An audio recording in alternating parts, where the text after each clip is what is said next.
দিতে পারবা না, ভালো কথা, কিন্তু যদি কেউ হাত পাতে আরে ধাক্কা দেওয়ার কোন অধিকার বলে, তার কারণ সে নেয় সবসময় তো তার হাত নিচে থাকে, ঠিক কিনা? ফকির আর গরিব কখনো সমান হতে পারে না। ফকির আর গরিবের পার্থক্য কি বলেন তো? ফকির আর গরিব এই দুইটার পার্থক্য কি বলেন?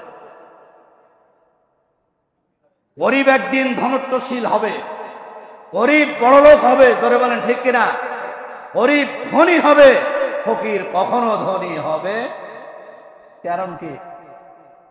হ্যাঁ, ফকির খালি চাবে, কথা ঠিক কিনা? আর গরিব মানুষ হালাল রুজি অন্বেষণ করে, এটা থেকে ক্রমে ক্রমে ক্রমে তিলে তিলে তিলে আল্লাহ তাআলা তাকে সম্পদশালী বানাবে। আর ফকির যদি একবারে উর্দু আকাশে চলে যায়, তাহলে সে ভিক্ষে করবে। ছোট অবস্থায় ভিক্ষে করতে, এখন বড় হয়ে গিয়ে চাঁদাবাজি করবে, জোরে বলেন ঠিক কিনা? কথা বোঝেননি? নাম চেঞ্জ হয়, কি হয়?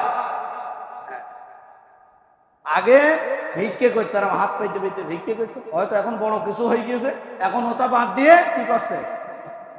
চাঁদা তুলছে। এটা চাঁদা তোলা জায়েজ আছে, কি বলেন?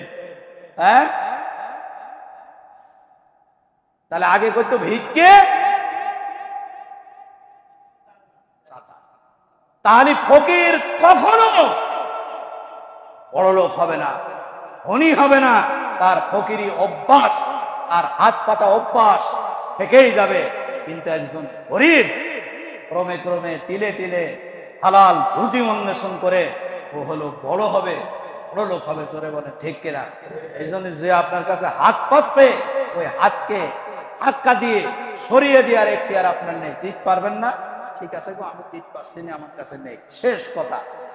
গ্রাম কনে, থানা কনে, বাড়ি কনে, ছেলে কনে, খাইতে খাইতে পারো না, হাঁটতে পারো না, চলতে পারো না, এত কিছু আপনার জিজ্ঞেস করার দরকার আছে নাকি? ধরে বলেন, তার কারণ রিজিকের ফয়সালা হয় কোথার থেকে? দেয় কিনা?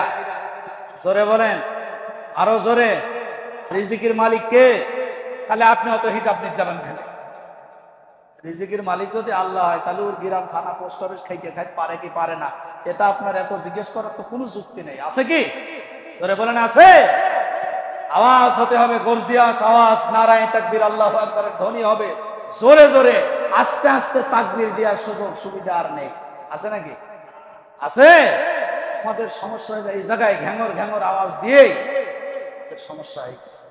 মুসলমানের আওয়াজ হবে সবসময় বজ্র আওয়াজ, মুসলমানের আওয়াজ হবে সবসময় জোরে। 313 জন মোকাবেলা করেছেন 1000 জনের, জোরে বলেন ঠিক কিনা? আগে আল্লাহ সাহায্য করতে পারতো, এখন মনে হয় আল্লাহ সাহায্য করতে পারবে না। পারবে?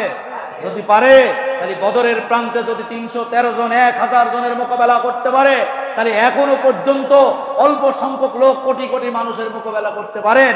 এ সাহায্য করে দিবেন যিনি, তিনি কে? আরো জোরে বলেন কে? আল্লাহ তাআলা আমাদের সকলকে দ্বীনের দায়ী হিসাবে কবুল করুন, সকলে বলুন আমিন। ওয়া মা তৌফিক ইল্লা বিল্লাহ। আসসালামু আলাইকুম ওয়া রাহমাতুল্লাহি ওয়া বারাকাতুহু।